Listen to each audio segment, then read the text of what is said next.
수요 정오예배에 나오신 여러분을 환영하고 축복합니다. 여러분, 오늘 이렇게 우리가 예배 자리에 나왔는데요.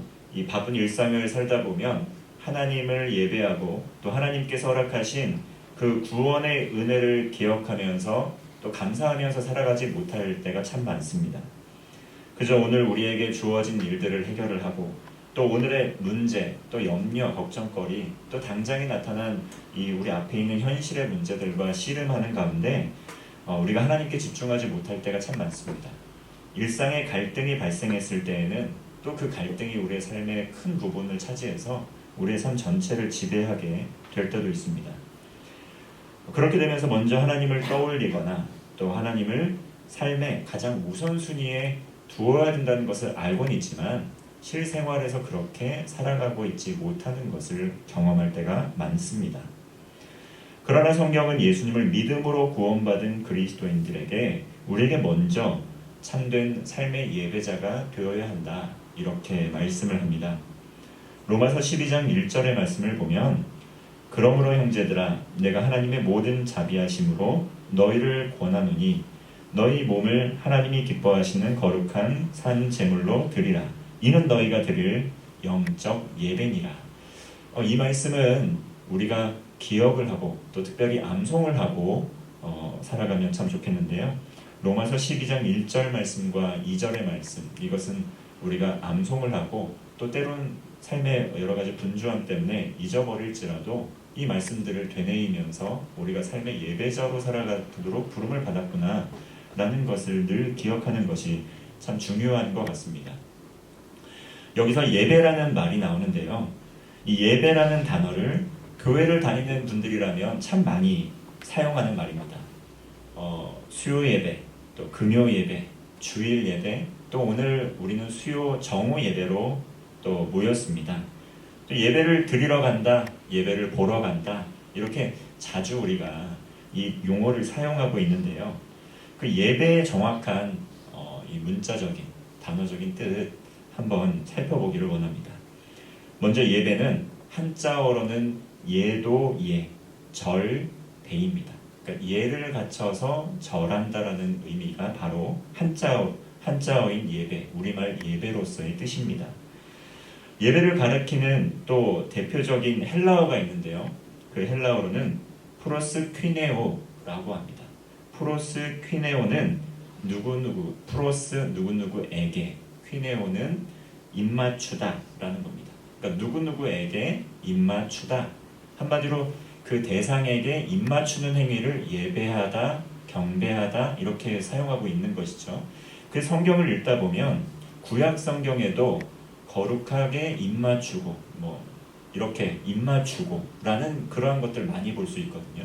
신약 성경에도 보면 거룩한 입맞춤이라는 표현이 나오는데 그게 우리나라랑은 좀 문화가 다르지만 그런 행위를 통해서 당신을 경외합니다, 당신을 경배합니다, 당신을 찬양합니다, 이러한 마음의 자세가 그 과정에 드러나게 되는 것이죠. 이렇게 성경에는 경배하다, 예배하다 라는 것들을 이런 것으로 이제 번역을 하고 있는데요. 또 엎드려 라는 단어와 잘 사용이 되는데요. 복음서를 보면 엎드려 거룩하게 입맞추다, 엎드려 경배하다, 예배하다, 이 자세에 대해서 이렇게 강조를 합니다. 예수님께 특히 이런 표현을 참 많이 하는 것들을 우리 볼 수 있습니다. 또 영어를 한번 살펴보면 영어로는 worship이라고 합니다. 예배를 worship이라고 하는데요. 이 worship의 유래를 보면 worth라는 단어하고 ship이라는 단어, 그 두 개가 합쳐진 합성어인데요.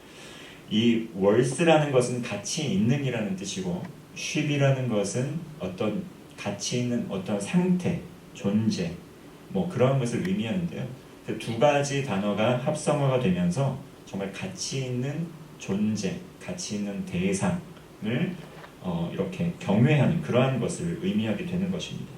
그래서 초자연적인 또는 신성한 존재에 대한 이 숭배, 경외함이라는 단어로 이게 1300년경에 처음 사용한 단어라고 하더라고요. 이렇게 생겨나게 된 것입니다. 다시 말하면, 종합해서 말하면 예배를 하는 것, 예배를 드리는 것, 또 예배를 보는 것, 뭐 어떤 말을 사용하든지 간에 그 마음의 중심, 그 의미의 중심에는 무엇이 있냐면 그 대상인 하나님을 찬양하고 하나님께 영광을 돌리는 것을 우리는 의미합니다. 이러한 면에서 시편 기자는 오늘 본문의 말씀에서 참 하나님을 진심으로 예배하고 있는 것을 우리는 볼 수 있습니다. 1절의 말씀입니다. 여호와께 감사하라. 그는 선하시며 그 인자하심이 영원하미로다. 말씀에서 시편 기자는 여호와께 감사하라 이렇게 선포하고 선언하고 있습니다. 왜냐하면 하나님께서는 선하신 분이시기 때문입니다. 하나님께서는 인자하신 분이시고 그리고 그 사랑, 그 인자, 그 사랑이 영원하신 분이심을 알고 있기 때문에 그렇기 때문에 하나님을 예배하고 하나님께 감사하고 여호와께 또 찬양을 돌릴 수 있다는 것이죠.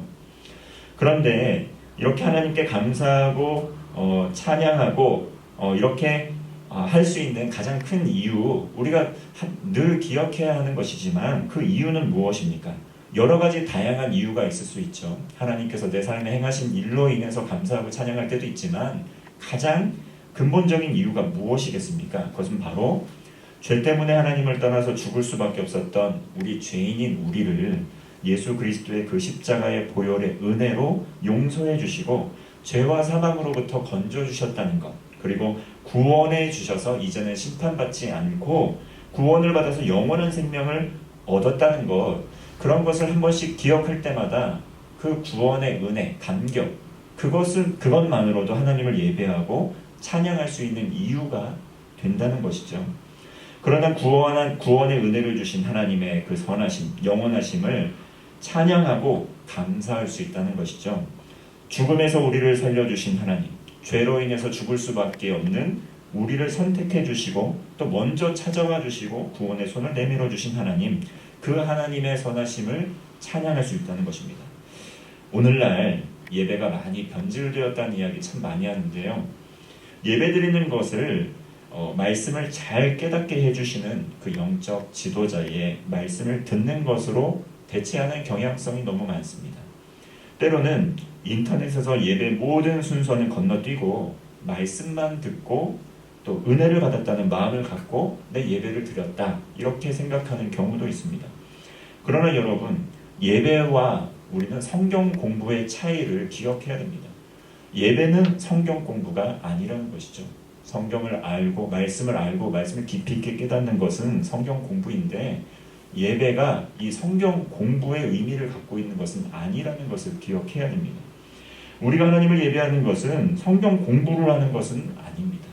예배에는 하나님을 찬양하고 또 회개하고 말씀을 듣고 그 감사의 마음을 담아 또 예물도 드리고 또 축도를 통해서 하나님의 그 은혜를 기억하며 은혜도 받고 그러한 여러 가지 예배의 요소들이 있는데요. 예배하는 것은 이 총체적으로 이렇게 날 구원하신 하나님, 지금도 부활하셔서 살아 역사하신 그 하나님, 그 만 우주를 통치하시고 이 세계의 주권자가 되신 그 하나님 찬양하며 경배하며 나오는 것이 바로 예배의 자리입니다. 물론 하나님의 말씀을 깊이 깨닫고 마음의 변화가 일어나고 새로운 결단이 일어나고 감동이 일어나는 것은 말씀을 듣는 중에 분명히 일어나는 일입니다. 성령님께서 말씀을 통해 역사하시기 때문이죠. 그러나 그 예배의 중심이, 예배의 대상이 나의 깨달음에 있는 것이 아니라 우리에게 구원의 은혜를 주시고 죄와 사망의 권세를 이기시고 지금도 세상을 다스리시고 함께 하시는 그 놀라우신 하나님을 찬양하고 경배하고 이러한 것이 예배의 본질적 의미라는 것입니다. 그러므로 예배의 시선이 우리 자신에게 향하는 것이 아니라 이 땅에 함몰되는 것이 아니라 눈을 들어서 하나님을 바라보며 하나님의 위대하심을 바라보고 그 위대하심을 우리의 삶에 초대하는 것, 그게 하나님께 영광 돌리면서 그 위대하심을 우리 삶에 초대하는 것, 그게 예배의 의미가 있지 않겠습니까? 그러므로 그리스도인들은 모든 모임 중에 임하시는 성령 안에서 진리의 말씀과 언약의 기초 위에서 하나님 앞에 꿇어 엎드려서 예배할 수 있는 것입니다. 그렇죠? 우리 교회에서는 매 주일 오후에 이 코람데오 찬양단이 지금 활동을 하고 있는데요. 참 이름이 저는 참 마음에 너무 흡족하게 마음에 듭니다. 코람데오, 라틴어로 하나님 앞에서라는 뜻인데요. 이 찬양을 할 때 하나님 앞에서 찬양하는 그 마음, 그것이 정말 하나님께서 원하시는 진정한 예배 아니겠습니까? 형식적인 예배가 아니라 하나님 앞에서 찬양을 해도 우리 찬양을 하고, 예배를 드릴 때 하나님 앞에서 우리가 예배를 드리는 것, 하나님께서 기뻐하시는 예배 아니겠습니까? 날 구원하신 주께 감사하는 것은 현실의 조건에 기초한 감사가 아닙니다. 이미 우리에게 모든 것을 허락하셨고 이미 모든 우리의 기도 응답에 응답하신 그 하나님께 감사하는 것이지, 지금 현재 나의 삶의 어떠함에 따라서 하나님께 감사하고 예배하는 것이, 그것이 우리의 예배의 본질이 아니라는 것이죠. 이와 관련되어서 우리에게 도전을 주는 분이 있습니다. 닉 부이치치라는 분인데요. 태어날 때부터 팔다리가 없게 태어났습니다. 결핍이 있었습니다. 너무 결정적이고 너무 힘겨운 결핍을 가지고 태어나신 분이죠. 그렇게 그 자녀 때문에 부모님은 한참 실망하면서 정말 절망하면서 살아갔고요. 10살 때에는 이 친구가 또 사지가 없기 때문에 친구들에게 너무 심한 놀림을 당했습니다. 발달 장애 우들이 다니는 학교를 다니지 않고 일반인들과 같이 섞여서 학교를 다녔기 때문이죠. 그래서 너무 심한 놀림과 조롱 때문에 그는 삶을 끝내려고 했는데요. 그리고 아주 오랜 기간 동안 누가 나랑 결혼하겠어, 그리고 나는 어떠한 직업을 갖고 살아갈 수 있겠어, 이렇게 비관하면서 살았습니다. 그러다가 15살 때 하나님을 인격적으로 만났고 삶이 변화되기 시작했습니다. 그리고 자신의 삶에 있는 결핍을 비관하는 삶을 벗어버리고 대신에 자신을 구원하신 하나님께 감사하고 찬양하는 삶을 살기 시작했습니다. 19살 때 첫 번째 그 간증, 그것을 시작으로 미국의 사지 없는 삶이라는 단체를 만들었습니다. 그러면서 수많은 사람들에게 희망을 전하고 있는데요. 현재는 한 여인과 결혼을 했고요. 그리고 4명의 아이를 둔 아버지가 되었다는 것이죠. 팔다리가 없다고 자신의 삶을 비관만 하고 있었더라면, 자신의 처지를 불행한 것으로 여기고 계속해서 자신의 결핍만 되뇌이면서 그 과거에 머물러 있었다면 절대 일어날 수 없는 일이었습니다. 사람들이 닉에게 어떻게 그렇게 행복한 삶을 살게 되었는지 질문합니다. 닉은 이렇게 대답을 했습니다. 가지지 못한 것들에 대해서 화를 내지 않고 가진 것에 감사하기 때문입니다. 그렇게 감사하는 태도를 가지고 살았다는 것이죠. 그렇습니다. 우리는 가지지 못한 것들에 대해서 정말 수없이 화를 많이 내면서 살아갑니다. 그리고 가지고 있는 것에 대해서 크게 감사하지 못하며 살아갑니다. 우리의 삶을 절망으로 이끄는 생각들입니다. 가장 강렬하고 감사한 사건을 떠올려 보라고 할 때 아마도 죽다 살아난 경험을 먼저 떠오르실 것입니다. 그런데 거듭난 그리스도인들은 모두가 죽다 살아난 경험을 경험한 사람들입니다. 그 생명의 은인 명확하게 알고 고백하고 있는 사람들인데요. 바로 예수 그리스도, 우리 삼위일체 하나님이십니다. 2절의 말씀을 보겠습니다. 신들 중에 뛰어난 하나님께 감사하라. 그 인자하심이 영원함이로다. 그리고 3절의 말씀입니다. 주들 중에 뛰어난 주께 감사하라. 그 인자하심이 영원함이로다. 여호와 하나님, 모든 신들 중에 뛰어난 하나님, 그리고 이 세상의 모든 정치 지도자, 권세자, 또 심지어 우리의 상사, 주변에 영향력 있는 사람, 그 모든 주보다 뛰어난 하나님, 창조주 하나님, 그 하나님이 우리 하나님이 되십니다. 그러므로 우리는 감사하지 못할 이유가 없다라는 것이죠.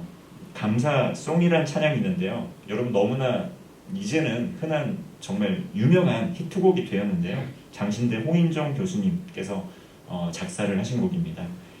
그 내용을 보면 어떻게 할 때 감사할 수 있는지에 대한 감사가 나옵니다. 그래서 감사, 그래도 감사, 그러나 감사, 그러므로 감사, 그렇지만 감사, 그냥 아주 그냥 감사, 하여튼 감사할 수 있다는 것이죠. 모든 상황 속에서 우리는 감사할 수 있다는 것입니다. 이것이 구원받은 하나님의 백성들이 누릴 수 있는 특권이 아니겠습니까? 우리는 이미 우리가 구할 수 있는 최고의 것을 선물로 받은 사람들입니다. 이미 그 귀한 것을 받았기에 이후에 우리가 받게 되는 것은 플러스로 더 얻게 되는 거지 우리의 결핍을 채워나가는 과정이 아니라는 것을 우리는 기억해야 된다는 것입니다. 어떠한 상황이 있을지라도 우리를 구원하시고 돌보시는 그 하나님께 감사하는 삶의 태도를 갖고 살아가는 것이죠. 우리가 느끼든지 또 느끼지 못하든지 하나님께서는 어디를 가든지 무엇을 하든지 우리를 고아와 같이 내버려 두시지 않는 하나님이십니다. 언제나 동행하시고 지금도 함께 하시고 정말 지금도 우리와 동행하신 그 하나님을 찬양하는 진정한 예배자가 되시기를 바랍니다. 여러분의 찬양과 감사를 하나님께서 기쁘게 받으시고 한없는 사랑과 평강으로 축복과 은혜로 동행하여 주실 것을 믿습니다. 기도하겠습니다. 하나님 아버지, 이 세상을 살아가는 동안 말로 설명할 수 없고 형용할 수 없는 고통과 고난을 당할 때가 많습니다. 말문이 막히는 상황 가운데 감사가 사라지고 마음이 심히 괴롭기도 합니다. 그러나 하나님, 상한 마음을 어루만지시고 어둠을 거치게 하여 주셔서 우리에게 구원을 허락하신 하나님께 감사하게 하옵소서. 하나님 앞에서 구원의 은혜를 주신 그 하나님께 영과 진리로 예배하며 하나님을 찬양하고 영광 돌리는 삶 되게 하여 주옵소서. 어디를 가든지 어디에 있든지 임마누엘의 하나님께 영광 돌리며 하나님의 임재 안에 거하는 영적 예배자로 살아가게 하옵소서. 지금은 우리 구주 예수 그리스도의 은혜와 크신 하나님의 사랑과 성령의 교통하심이 이 자리에 머리 숙여 겸손히 하나님을 예배하고 삶의 예배자로 결단하며 세상으로 나아가는 성도들의 머리 위에 감사의 마음을 담아 주님과 동행하기로 결단하는 성도들의 머리 위에 아름다운 교회 위에 이제로부터 영원토록 함께 하옵시기를 간절히 축원하옵나이다. 아멘.